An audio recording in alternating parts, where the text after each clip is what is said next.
FAQs about Anigozanthos flavidus. As someone who enjoys a diverse range of plants, I've had my share of experiences with Anigozanthos flavidus, commonly known as the tall kangaroo paw.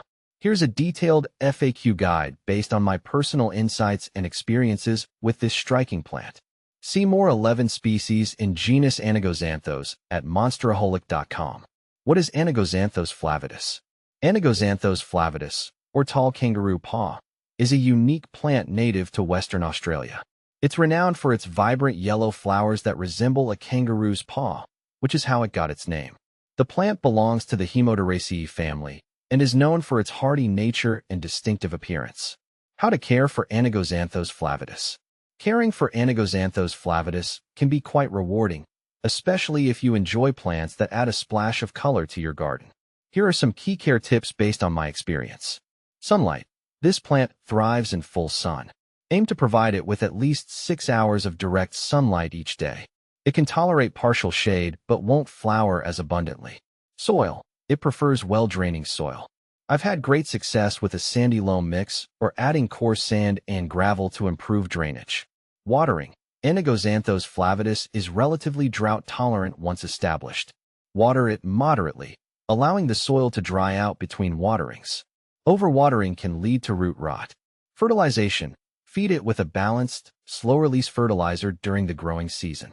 I typically use a October 10th, 10 fertilizer, applying it every 6 to 8 weeks.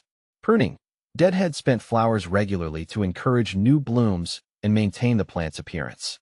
Remove any dead or damaged leaves to keep it looking its best. How to propagate Anigozanthos flavidus. Propagating Anigozanthos flavidus can be a fun and straightforward process. Here's how I go about it.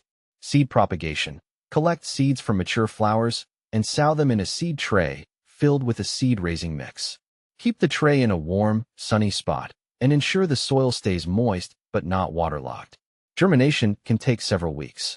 Division. Another effective method is dividing the plant. In early spring or late summer, carefully dig up the plant and separate the clumps into smaller sections, making sure each section has roots. Replant the divisions in well-draining soil. What to plant with Anigozanthos flavidus. Pairing Anigozanthos flavidus with complementary plants can enhance its visual appeal. In my garden, I've found these combinations work well. Native grasses. Grasses like lomandra or dianella provide a contrasting texture and highlight the kangaroo paw's unique shape and color. Succulents.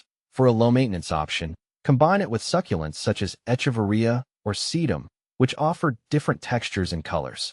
Other flowering plants. Consider planting it alongside other Australian natives like grevillea or callistemon. Their colors and forms create a vibrant, dynamic garden display. Is Anigozanthos flavidus toxic? No, Anigozanthos flavidus is not toxic to humans or pets. I've had it in my garden alongside various pets and haven't encountered any issues.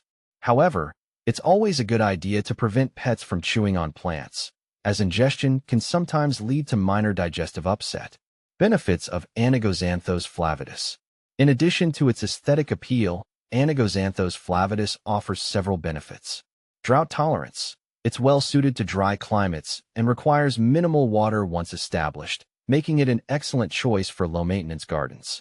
Attracts pollinators. The bright yellow flowers attract bees and other beneficial insects, which can help pollinate other plants in your garden. Unique appearance. Its unusual flower shape and striking color make it a conversation piece in any garden setting. Common problems with Anigozanthos flavidus. Despite its hardy nature, Anigozanthos flavidus can encounter a few issues. Root rot.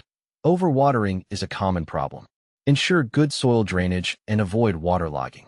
Pests. Watch out for pests like aphids and spider mites, especially during dry conditions. Regularly inspect the plant and treat with appropriate insecticides or natural remedies if needed. Compare with other similar plants.